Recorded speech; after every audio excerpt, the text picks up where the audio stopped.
ഇപ്പോൾ ചാത്തന്നൂരിലെ LDF സ്ഥാനാർത്ഥി R Rajendran Kairali ന്യൂസിനൊപ്പം ചേരുകയാണ്. രാജ്കുമാറിലേക്ക് പോവാം.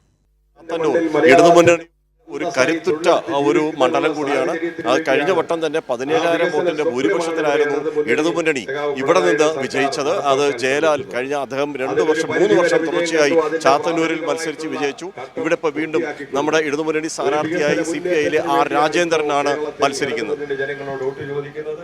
തീർച്ചയായിട്ടും ഈ കേരളത്തിലെ പ്രബുദ്ധരായ ജനത ഇടത് മുന്നണിയുടെ ആത്മാർത്ഥതയും ജനങ്ങളോടുള്ള പ്രതിബദ്ധതയും പൂർണ്ണമായി ബോധ്യപ്പെട്ടതിന്റെ അടിസ്ഥാനത്തിലാണ് കേരളമെമ്പാടും ഇടത് തരംഗമുണ്ടാകുന്നത്. തീർച്ചയായും 2021 നേടിയതിനേക്കാൾ വർദ്ധിതമായ ഭൂരിപക്ഷത്തോടുകൂടി ആധികാരികമായ വിജയം ഇടത് മുന്നണി ഈ ഏപ്രിൽ 9 നടക്കുന്ന തെരഞ്ഞെടുപ്പിൽ നേടാൻ പോവുകയാണ്. മെയ് 4 നമുക്കത് ആഘോഷിക്കാം. കേരളത്തിൽ ഇടത് മുന്നണി അല്ലാതെ മറ്റൊന്നില്ല എന്ന് തെളിയിക്കുന്നതാണ് ഇന്നത്തെ സാഹചര്യങ്ങൾ എന്നുകൂടി നമ്മൾ മനസ്സിലാക്കണം.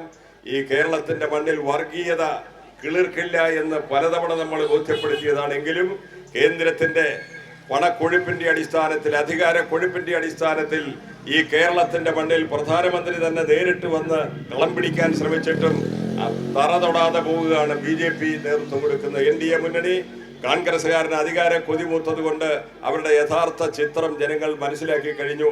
അതുകൊണ്ടാണ് ഇടത് മുന്നണി അജയ്യമായി ഈ രാഷ്ട്രീയ മുന്നണി ഏറ്റവും ഇഴയടുപ്പമുള്ള രാഷ്ട്രീയ മുന്നണി എന്ന നിലയിൽ, ഏറ്റവും രാഷ്ട്രീയ ഐക്യമുള്ള മുന്നണി എന്നുള്ള നിലയിൽ അതീവ ശോഭയോടുകൂടി ഇന്ന് കേരളത്തിൽ ഉയർന്നു നിൽക്കുന്നു. ചാത്തന്നൂരിനൊരു പങ്കുണ്ട്. എന്നും ചുവന്ന മണ്ണാണ് ചാത്തന്നൂരിന്റെ പങ്ക് നമുക്ക് നിർവഹിക്കാൻ കഴിയണം. ഇവിടെ കൂടുതൽ ഭൂരിപക്ഷം ഇടതുപക്ഷത്തിന് ഉണ്ടാക്കാൻ കഴിയണം.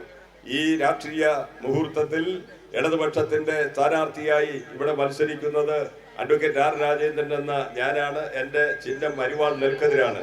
അരിവാൾ നെൽക്കതിർ അടയാളത്തിൽ വോട്ട് ചെയ്ത് എന്നെ വിജയിപ്പിക്കണമെന്ന് ഞാൻ വിനീതമായി ഈ അവസരത്തിൽ അഭ്യർത്ഥിക്കുകയാണ്. അതുവഴി ഇടതുപക്ഷ ജനാധിപത്യ മുന്നണിയുടെ വിജയമുണ്ടാകണം, ഭരണ തുടർച്ചയുണ്ടാവണം.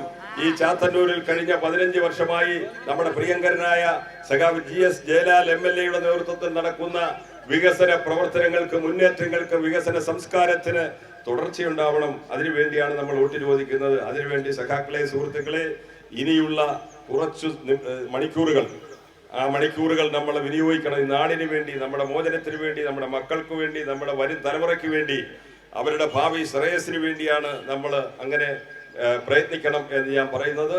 അത് നിങ്ങൾ എല്ലാവരും ഏറ്റെടുക്കുമെന്ന് ഞാൻ പ്രതീക്ഷിക്കുന്നു.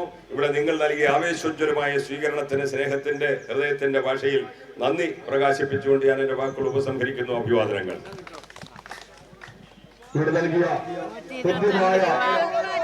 കിട്ടിയ നാള് എന്തെല്ലാം ഇടി കൊണ്ട് മേടിച്ചതാ. ഇപ്പൊ 2000 രൂപയായി, ഇപ്പം പട്ടിണിയായി. ഇപ്പൊ 2000 ആയി. അത് മാറ്റി കിട്ടിയത് വലിയ ഉപകാരമായി. അതിന് വർദ്ധിച്ച് കയറണ്ടേന്ന് ദൈവത്തോട് പ്രാർത്ഥിക്കുന്നു കേട്ടാ. അതുണ്ടാവും. 2000 കിട്ടി, ഇനി 3000. എന്താ ഉമ്മ പറയുന്നത്? 3000 ഞാൻ പറഞ്ഞില്ല, 3000 തരും. അത് തരാൻ പറഞ്ഞതെല്ലാം നടപ്പാക്കിയിട്ടില്ലേ? അത് നടപ്പാക്കും. ഇവിടെ ഒരു കടുത്ത മത്സരം കാഴ്ചവെക്കാൻ BJP ശ്രമിക്കുന്നുണ്ട്. അതിൽ ഇടതുമുന്നണിയുടെ ഒരു ഇക്കാര്യത്തിലൊരു നിലപാടെന്താ? ചാത്തന്നൂരിലെ പ്രബുദ്ധരായ ജനങ്ങളാണ്, അവരത് മനസ്സിലാക്കുന്നുണ്ട്. അവരുടെ മനസ്സിലിരിപ്പൊക്കെ അതിവിടെ ആ പരിപ്പ് വേവുകയില്ല. അതാണ് ചാത്തന്നൂരിൻ്റെ സ്ഥിതി. അത് വളരെ നന്നായി ബോധ്യപ്പെട്ടതുകൊണ്ടാണ് ഞാൻ പറയുന്നത്. എങ്ങനെയാണ് ഇവിടുത്തെ ഒരു വിശേഷം? ഇവിടെ ഇടതുമുന്നണി വലിയ ഭൂരിപക്ഷത്തിൽ അഡ്വക്കേറ്റ് R രാജേന്ദ്രൻ വിജയിക്കും.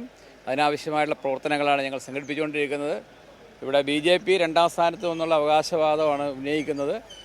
കഴിഞ്ഞ പ്രാവശ്യവും ഏതാണ്ട് 17,000 അധികം വോട്ടിൻ്റെ ഭൂരിപക്ഷം ജയിച്ചതാണ് LDF. 51% വോട്ട് കിട്ടുന്ന അസംബ്ലി മണ്ഡലമാണ് ഇക്കുറി ഞങ്ങൾ നേടിയിരിക്കും. അതിൽ ആര്യ, ശ്രദ്ധേയമായ ഒരു കാര്യം, പരവൂർ മുനിസിപ്പൽ തെരഞ്ഞെടുപ്പിൽ കുറുമണ്ഡൽ വാർഡിൽ മത്സരിച്ച ഇടതുമുന്നണി സ്ഥാനാർത്ഥി കൂടിയാണ്. കഴിഞ്ഞ വട്ടം അവിടെ ഈ UDFന്റെ വോട്ട് മുഴുവനും BJPക്ക് ഇക്കുറി മറിച്ചു കൊടുത്തുകൊണ്ടാണ് അവിടെ BJPയെ അട്ടിമറിയിലൂടെ വിജയിപ്പിച്ചത്. അവിടെ ഉറപ്പായും മത്സരിച്ച് ജയിക്കേണ്ട ഒരു സ്ഥാനാർത്ഥിയായിരുന്നു. ആ UDFന്റെ വോട്ട് കൊണ്ടാണ്, കോൺഗ്രസിൻ്റെ വോട്ട് കൊണ്ടാണ് അവിടെ BJP ജയിച്ചത്. അങ്ങനെ ചില പ്രത്യേകതകൾ ചാത്തന്നൂർ മണ്ഡലത്തിലുണ്ട്. വലിയ തോതിൽ കോടികളാണ് ഇപ്പോൾ ഇപ്പോൾ ചാത്തന്നൂർ മണ്ഡലത്തിൽ കേരളത്തിൽ പ്രധാനപ്പെട്ട ഒരു മണ്ഡലം എന്ന നിലയിൽ BJPയുടെ ഒരു ഒഴുക്ക് എന്നൊരു ആക്ഷേപവും ആരോപണവും സാമൂഹ്യ മാധ്യമങ്ങളിൽ നിറയുകയും ചെയ്യുന്നു. ഇപ്പോൾ ചാത്തന്നൂരിൽ ഇവിടെ ഈ സ്ഥലം ഇത്